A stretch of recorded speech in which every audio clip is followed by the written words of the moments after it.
You've got the knowledge and information to share. Now let's create a system to make creating and posting your videos as simple as possible. With a system in place for creating your videos, it means they'll get done.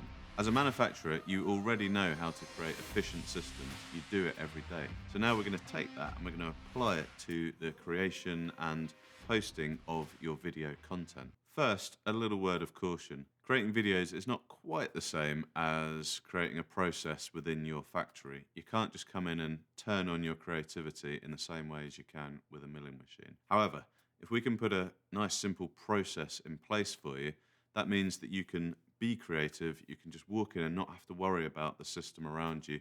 You can deliver your videos, get them uploaded to a high standard, and as I say, bring in those leads. That's what this is all about. Engaging your audience is crucial. So I'm going to show you a way to structure your videos, then a way to actually make your videos so that they're as engaging and to the highest standard possible. Let's get stuck in. Let's consider two things. First of all, the format of the video, and secondly, how to actually record and upload the video. So the format is crucial, and the most critical part of the video is the first 5 seconds. We call this the hook, and you want to create an engaging hook right at the start of your video so that when people hear that, they just want to carry on watching right through to the end. So there are two types of hook you can use. There's a visual hook and there's an audio hook. A visual hook might be some really cool footage of what's going on in your factory, or you might find some stock footage that you use to put there, but something that just draws people in. An audio hook would be something that you say right at the start of the video. You don't want to give away the punchline of the video straight away. You want to entice people in, so you want to maybe ask a question or tell them what they're going to find out, something along those lines. But something that makes a bit of intrigue, gets them thinking, okay, I wonder what this is going to be about. I want to find out more. Now, the best thing you could do, of course, is bring both of those things together. So you've got a visual hook and an audio hook. After you've engaged them with the hook, believe it or not, you need to actually re-engage them. So another line, which you could think of as like a subtitle to your video, which just gives them a little bit more and tells them again what they're going to hear in the video. So next, you need to decide on the format of the video you're going to use. You might just do a simple, what we call talking heads video. So that's a video like this where you're just talking to camera, or you might be filming some footage around your facility, or you might have a bit of both. You might have someone talking to camera whilst they're walking around the factory showing people what's going on. But you need to decide on that format up front so that you can create a system that will deliver the type of video that you want. If you've not done any videos before, I would suggest keeping it nice and simple, at least for your first few. A talking heads video like this is probably the most simple style of video that you can get. It's nice and easy to set up. It gives you the experience in front of the camera as well, and you can deliver a ton of value this way. So to make a talking heads video like this, you'll need to set up your camera, a light and some audio, and find yourself a nice space to film in. So you can see here we've got a pretty simple backdrop. It looks nice. We've got some shelves over here. We can put things on the shelves. We've got a couple of lights and stuff. You don't need to do anything that fancy to start with. But the important thing is that your face is well lit, that you've got good quality audio. So we're recording into a lav mic here. You could actually get one of these to connect to your phone if you're filming on your phone, for example. We've also got another microphone up here as a backup. But again, you don't need to get that fancy. Make it nice and simple, make it happen. So pop the phone on a tripod or some kind of stand so that it's not all shaky and moving around. Get the nice lighting. Like I say, you might use natural daylight, but you want your face to be evenly and nicely lit like this. You need to think about your camera angle and framing. So you can see we've got the camera here nice and straight. You can see the wall, the lines on the wall are nice and vertical and horizontal. You need to think about that. Nobody likes going on a Zoom call when you've got someone with their camera right down low and you're just looking up their nose. So just be careful and have a think about where you position your camera. It needs to be straight and it needs to be level, and you need to be looking right into it. So are you going to be adding B-roll footage? So B-roll footage is something like this that we're showing at the moment. This is footage that you might film around your factory or somewhere else that's showing something about what you're talking about. Now, you don't have to add that B-roll footage. I would say the most simple form of video you can make is just you talking to the camera for maybe 30 seconds, maybe 1 minute, whatever you're comfortable with.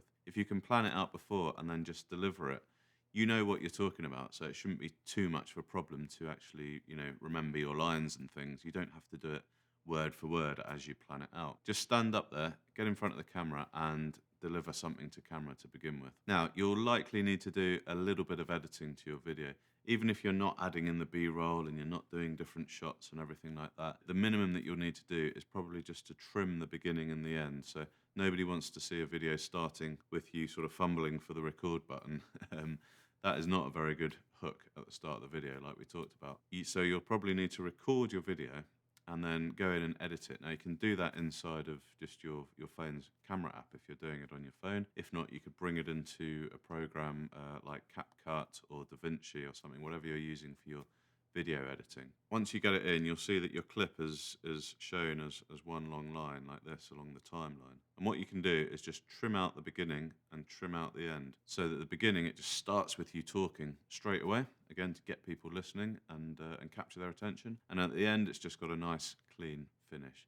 So that's the minimum kind of editing that you'll need to do. Now, you may want to add some captions to your video. Here's an example of some captions. Now, we're adding these in our editing software called DaVinci, but there are easier, simpler ways to do this. There's an app just called Captions, for example, that'll do that for you. You bring your video into that app and it will listen to the audio and it will automatically generate the captions for you. You can design the text how you want it, the font that you want, the colors, etc. Now, you don't have to add captions, but it can be a nice little extra. Finally, then you need to upload your video, and I've talked about this before, but if you're uploading to one of the social media platforms, so let's say LinkedIn, for example, you need to actually upload the video onto the platform. So it's no good uploading it onto YouTube and then putting the YouTube link onto LinkedIn. LinkedIn will actually downgrade your post because they want you to stay within LinkedIn, or they want your followers to stay within LinkedIn. So if there's an external link, they generally won't show it to as many people. You may be trying to build a YouTube channel like we are with this one. So with these videos, I am actually posting the link to my YouTube channel onto my LinkedIn because I want to build the YouTube channel. So it depends what your end goal is. So ideally, you want to keep your setup set up permanently, or at least semi-permanently if you can. So perhaps set up a tripod and your lights and everything in an area of your office or factory where you can just walk in, pop your phone there and hit record. Again, that way you're going to do these more often, and if you do them more often, you're just going to get better at them. The other thing is, what are you going to talk about? Okay, now I'm sure that you've got a ton of ideas already. If you haven't, go back to see some of my earlier videos about how to generate ideas. Start to make a list of the things that you could talk about. Open your notes app on your phone or on your computer or a Word document, whatever suits you best, and make a list of what you could talk about. I bet when you brainstorm it, you'll get up to sort of 20, 30 ideas just like that. Just like that, actually. It'll be easy. And the magic is that once you get started with these, you'll actually come up with more ideas. So when you're doing your videos and talking through these topics that you've noted down, you'll actually have more ideas, I promise. So make sure you add those to your list. And then when it comes time to record some videos, you've got your list, you go to your setup, you hit record, you do your thing, and you can probably get a few of these done in one go. Once you get the hang of this simple process, then you'll be able to start adding things like B-roll footage and filming out around by your machines, and perhaps you're talking to camera next to one of your machines or processors and showing people what's going on. But to start with, keep it simple, that's my advice, and learn what you're doing and then build on it from there. We're looking for an efficient, effective system here, one that means that you get these videos made so that you can share your knowledge and expertise with the world. And again, get those leads in. This is what this is all about. Now, it may be a bit of a long game, but you will get there if you make a start. So post some videos, tag me in if you like. I'd love to see what you're making, and we'll see you next time.